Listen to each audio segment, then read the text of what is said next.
Film की शुरुआत ऐना नाम की लड़की से होती है जो कि कॉलेज स्टूडेंट है। उसकी रूममेट है। एक दिन उसकी तबीयत खराब हो जाती है तो वो ऐना को एक बड़े बिलियनर का इंटरव्यू लेने को बोलती है। ऐना जिसका इंटरव्यू लेने जाती है वो काफी स्मार्ट और पर्सनालिटी वाला इंसान होता है जिसका नाम क्रिस्टीन होता है। उसके ऑफिस पहुंचकर काफी दंग रह जाती है क्योंकि उसका ऑफिस काफी आलीशान और बड़ा होता है। ऐना उसके केबिन में पहुंचती है। उसके बाद ऐना इंटरव्यू लेना शुरू करती है और उसके पास एक पेपर होता है जिसे देखकर वो क्रिस्टीन से सवाल करती है। क्रिस्टीन बड़ी ही समझदारी से कुछ का जवाब देता है, कुछ का नहीं। वैसे क्रिस्टीन ने ऐना को 10 मिनट का समय दिया था, उसके बाद भी उसे करते रहता है क्योंकि उसकी खूबसूरती और मासूमियत उसे पसंद आ रही थी। क्रिस्टीन ऐना से बोलता है कि कुछ ऐसा पूछो जो तुम जानना चाहती हो। ऐना बोलती है कि आपने बोला कि मेरे करीबी मुझे जानते हैं, लेकिन मुझे नहीं लगता आपको कोई जानता है। ये सुनकर क्रिस्टीन उससे काफी इम्प्रेस हो जाता है और अपनी कंपनी में जॉब ऑफर करता है, लेकिन ऐना मना करती है। अब ऐना जाने लगती है तब क्रिस्टीन उससे वो पेपर ले लेता है। ऐना जब घर पहुंचती है तो कैट उससे बोलती है कि उसने सारे सवालों के जवाब मुझे मेल कर दिए हैं और पूछती है कि तुम्हें क्रिस्टीन कैसा लगा। ऐना उस समय कुछ नहीं बोलती। फिर अगले दिन हम देखते हैं कि ऐना पास के हार्डवेयर की दुकान में काम करती है तो वहाँ क्रिस्टीन भी आता है और वहाँ कुछ सामान लेता है। तभी ऐना उसे सवालों के जवाब देने के लिए थैंक्स बोलती है और कहती है कि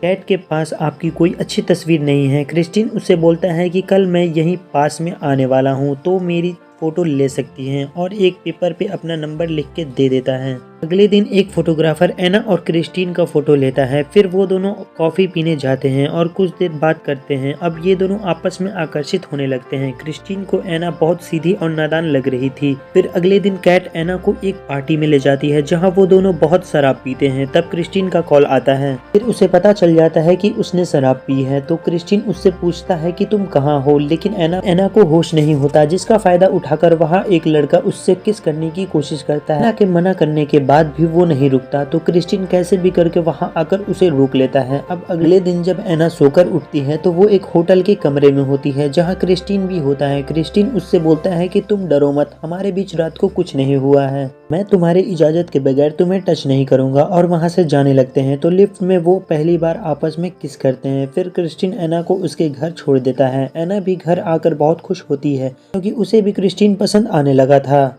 अब अगले दिन क्रिस्टीन ऐना को हेलीकॉप्टर से अपने घर ले जाता है जहां क्रिस्टीन उसका आलीशान घर देखकर चौंक जाती है। फिर क्रिस्टीन उससे एक एग्रीमेंट साइन करने को बोलता है जिसमें लिखा है कि यहाँ जो कुछ भी होगा तुम किसी को नहीं बताओगी। ऐना बोलती है कि मैं वैसे भी अपने बारे में किसी को कुछ नहीं बताती। क्रिस्टीन बोलता है कि तुम मेरे बारे में 2 बात याद रखना, मैं किसी भी लड़की से प्यार नहीं करता, मुझे बस किसी के करीब आना अच्छा लगता है। तो वो बोलती है फिर दूसरी बात क्या है, तो वो उसे एक कमरे में ले जाता है। वहाँ कुछ अजीबोगरीब सामान रखे रहते हैं। क्रिस्टीन बोलता है कि मैं जैसा जैसा कहता हूँ वैसे ही करना। ऐना बोलती है कि मैं अगर ऐसा नहीं करूँ तो क्रिस्टीन बोलता है कि तब तुम्हें सजा मिलेगी। वो उसे एक कमरे में ले जाता है और उसे कमरा दिखाता है। उसे कमरा दिखाते हुए कहता है कि अगर सब कुछ सही रहा तो ये कमरा तुम्हारा हो जाएगा। तब ऐना बोलती है कि क्या यहाँ हम साथ सोएंगे। क्रिस्टीन बोलता है नहीं, मैं कभी किसी के साथ नहीं सोता और अब तुम्हें एक कॉन्ट्रैक्ट के बारे में जानना होगा, उसके बाद ही हम आगे बढ़ सकते। इसी के साथ ऐना उससे बोलती है कि मैं कभी भी किसी के साथ रिलेशनशिप में नहीं आई हूँ। ये सुनकर क्रिस्टीन ऐना के करीब आने लगता है और वो पूरी रात सेक्स और रोमांस करते हैं जिनमें दोनों को मजा आता है। अब अगले दिन ऐना और क्रिस्टीन नाश्ता कर रहे होते हैं तभी क्रिस्टीन की माँ वहाँ आती है। उसकी माँ ऐना से मिलकर काफी खुश हो जाती है क्योंकि उसकी माँ उससे पहले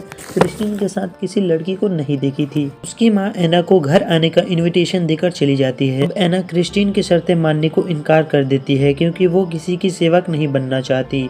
अब क्रिस्टीन ऐना को घर छोड़ने जाता है तो वो रास्ते में बताता है कि उसका पहला रिलेशन 15 साल पहले उसकी माँ के दोस्त के साथ हुआ था जिसका मैं सेवक था और आज भी हम अच्छे दोस्त हैं। फिर क्रिस्टीन ऐना को कॉन्ट्रैक्ट देकर अच्छे से पढ़ने को बोलता है। इसके बाद क्रिस्टीन ऐना को बार बार महंगे गिफ्ट भेजता रहता है जिससे ऐना मान जाए। ऐना कॉन्ट्रैक्ट पढ़ती है जिसमें लिखा था कि जब ऐना और क्रिस्टीन का शारीरिक संबंध बनाने के बाद वो किसी और के साथ फिजिकल रिलेशन में नहीं बना सकती। इसके अलावा फिजिकल रिलेशन के वक्त कहकर बुलाना होगा। इसके साथ उसमें और भी शर्त लिखे थे जिसे देखने के बाद ऐना सोचती वो क्रिस्टीन के साथ कोई रिश्ता नहीं रखेगी और वो क्रिस्टीन को मना कर देती है। ये देखने के बावजूद वो ऐना के घर आ जाता है और उसके साथ वो दोनों मिलकर खूब मस्ती करते हैं। ऐना भी उसे पसंद करती है लेकिन उसके कॉन्ट्रैक्ट को नहीं मानना चाहती। ऐना क्रिस्टीन को रुकने को बोलता है लेकिन क्रिस्टीन बोलता है कि मैं किसी के साथ नहीं सोता, ये रूल है। इसके बाद वो वहाँ से चला जाता है। इसके बाद ऐना और क्रिस्टीन के बीच चैट से बात होती है। फिर वो कॉन्ट्रैक्ट कॉन्ट्रैक्ट साइन करने को तैयार हो जाती है, लेकिन उससे पहले एक ऑफिशियल मीटिंग करने को बोलती हैं। फिर वो एक मीटिंग करते हैं जहाँ पर वो कॉन्ट्रैक्ट के शर्तों पर डिस्कस करते हैं। फिर वहाँ जाने के बाद दोनों कई दिनों तक आपस में नहीं मिलते। एना का ग्रेजुएशन डे होता है जहाँ क्रिस्टीन गेस्ट बनकर आता है। एना और क्रिस्टीन एक बार फिर मिलते हैं। फिर दोनों में बात होती है और एना को एक कार गिफ्ट करता है, लेकिन वो मना करती है, लेकिन फिर भी वो उसे दे देता है। इसी दौरान वो दोनों किसी रूम में चले जाते हैं जहाँ पर वो दोनों ढेर सारी मौज मस्ती करते हैं,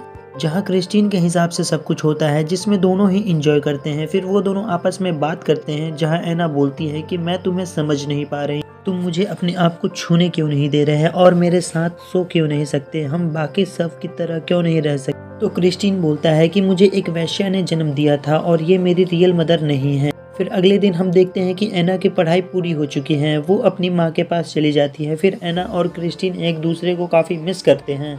कुछ दिनों के बाद क्रिस्टीन एना से मिलने उसके घर जाता है और अपनी प्राइवेट प्लेन से सैर भी कराता है। तभी ऑफिस से कॉल आता है और वो वापस चला जाता है। इसके बाद एना भी क्रिस्टीन से मिलने उसके घर जाती है। एना उससे प्यार करती है, लेकिन वो एक्सेप्ट नहीं कर पाता। क्रिस्टीन कहता है कि मेरे कुछ रूल हैं जिसके चलते मैं ये नहीं मान सकता।